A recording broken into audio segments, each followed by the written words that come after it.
TV सत्यमेव व्रतम।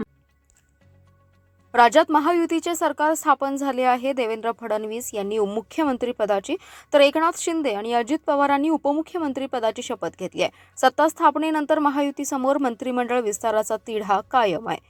सूत्रांनुसार शनिवारी मंत्रिमंडळाचा विस्तार होऊ शकतो। त्याच पार्श्वभूमीवर एक मोठी बातमी समोर येते। शिवसेनेच्या मंत्र्यांसाठी 2.5 वर्षाचा फॉर्म्युला ठरवण्यात येणार असल्याचं समोर येते। सर्वाधिक आमदारांना संधी देण्याचा शिवसेनेचा प्रयत्न असल्याचं बोललं जातंय।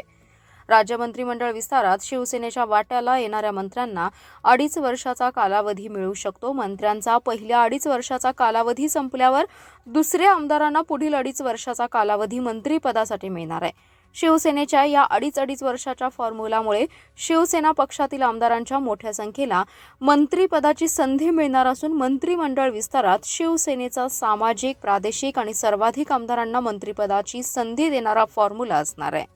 म्हणजेच शिवसेनेला 10 मंत्रिपदे मिळत असतील तर या 5 वर्षात 20 आमदारांना मंत्रिपदे मिळणार आहेत।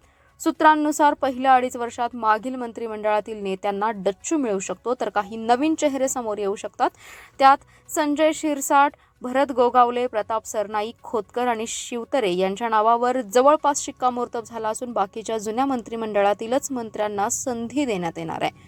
मागील मंत्रिमंडळातील ज्या नेत्यांचे प्रगती पुस्तक खराब आहे अशा नेत्यांना डच्चू देण्यात येणार आहे। सरकारच्या प्रगती पुस्तकात 2-3 मंत्री नापास झालेत। 2.5 वर्षात महायुतीला कोंडीत टाकणाऱ्या मंत्रींना डच्चू देण्यात आला असून त्याऐवजी नवीन मंत्र्यांना संधी देण्यात येणार आहे अशी माहितीही समोर येते।